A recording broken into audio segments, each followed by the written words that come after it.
Bonjour et bienvenue dans l'épisode numéro 77. Comme promis, j'ai évacué tout le bordel. Enfin presque. Malgré le fait que je n'ai pas encore pris la résolution de ranger le jardin et la dépendance, j'ai pris la résolution de plus l'encombrer. J'ai pris la résolution de plus l'encombrer. De plus l'encombrer.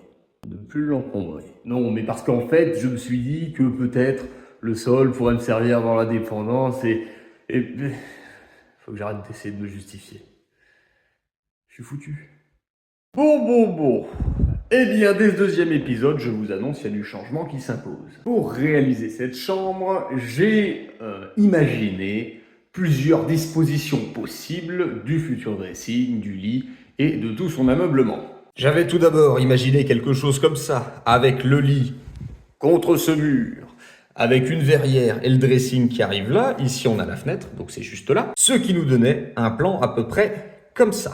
J'avais ensuite imaginé un autre plan où le lit serait au milieu de la pièce avec une cloison créée, pour faire un triangle, et que le dressing serait dans ce triangle. Donc le coin ici, c'est ce coin-là. Sauf que, ça collerait pas du tout, puisque le lit en plein milieu de la pièce prendrait toute la place et on ne pourrait pas y circuler ici ni là. Et pour terminer, j'avais imaginé justement ce que j'avais expliqué dans l'épisode 1, la création d'une cloison ici, avec le dressing juste derrière, donc créer une pièce contre ce mur-là, comme détaillé sur ce schéma. Sauf que problème, vous vous doutez bien, les calculs ne sont pas bons mon titi, puisque en créant une nouvelle pièce ici pour accueillir le dressing, je décale forcément le tout contre ce mur-là.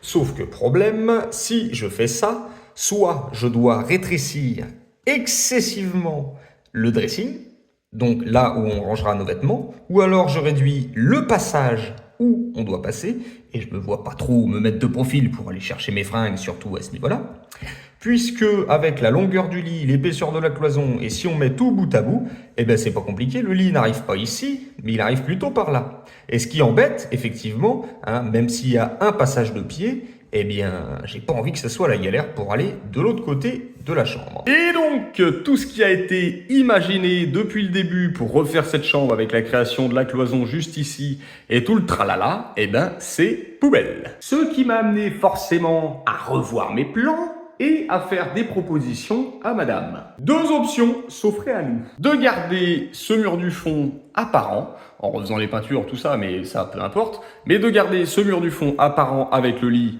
comme avant contre ce mur, et de venir y ajouter une armoire, tout simplement, ici. Disons que ça, c'est l'option la moins coûteuse, mais ça nous ramènerait à peu près à ce qu'on avait avant.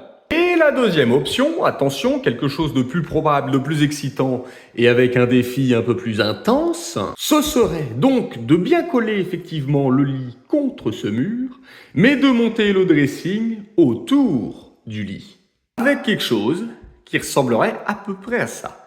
Deux grandes colonnes de chaque côté qui sont collées à chaque extrémité des murs et qui montent le plus haut possible avec 2, 3 ou 4 peut-être modules au-dessus du lit qui seraient eux fixés au mur pour accueillir tout ce dont on ne se sert pas souvent. Et le tout avec 2 tables de nuit insérées entre les colonnes et le lit. On est loin de ce qui était prévu à la base, mais comme vous le savez, on ne peut pas toujours faire ce qu'on a envie de faire.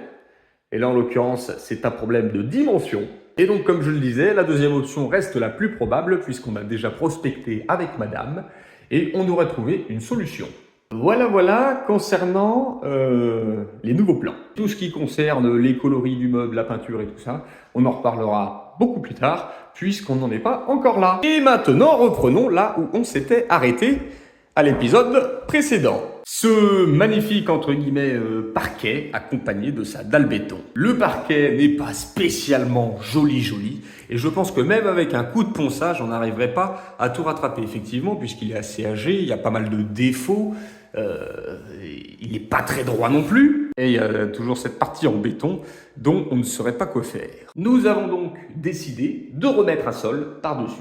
En ce qui concerne le sol, c'est très simple. Nous allons mettre une couche d'isolant phonique, quelque chose de bien et efficace. Et par-dessus, nous allons mettre un sol stratifié, blanc. effet bois blanc. Ça sera le plus pratique, ça va ramener de la luminosité dans la pièce et ça collera certainement avec les couleurs qu'on voudra mettre dans la chambre. Je n'ai pas envie de refaire un ragréage fibré à ce niveau-là, puisque de 1, ça rajouterait un petit peu de poids quand même sur le plancher, et ça, j'ai pas envie. De 2, je suis pas sûr que tout soit hyper étanche non plus, donc j'ai pas envie. Et de 3, ça viendrait relever le niveau, et ça, bah, j'ai pas envie. Puisque si on remet un sol stratifié par-dessus, ça fera une épaisseur... Enfin, ça sera beaucoup trop épais, quoi. Et j'ai pas envie. Et honnêtement, je sais pas si je l'ai déjà dit, mais j'ai vraiment pas envie. Donc ce que je vais faire, c'est que je vais me sortir les doigts du cul, hein, et je vais poncer les plus gros défauts. Là, j'en ai un beau notamment, j'ai un beau nœud ici, là, qui ressort, là. Et ben ça dégage. Et puis je vais essayer de poncer tout le sol également, quand même, pour enlever les traces un peu dégueulasses, et enlever un maximum de défauts. Et ensuite, pour ceux que j'arrive pas à rattraper, eh bien là, j'aviserai. On trouvera d'autres solutions, il y en a bien d'autres, certainement, hein. Il ne peut pas y avoir qu'une seule réponse à une seule question. Enfin, si, il peut, mais... Oh. Ferme ta gueule. Allez, c'est parti.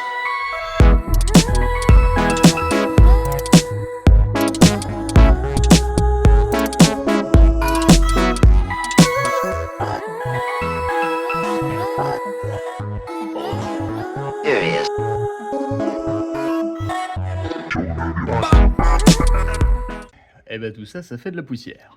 Il est vrai qu'au début, je voulais m'attaquer à tout le plancher, mais tout compte fait, eh ben, je vais faire que les parties qui dépassent. Enfin, les défauts qui dépassent, quoi. Parce que sinon, j'en aurais jamais fini. Et de toute façon, je me suis rendu compte que ça servait à rien de poncer tout le sol, puisque je recreusais les trous qu'il y avait déjà, que essayer de l'avoir nickel alors que je vais le recouvrir, bah...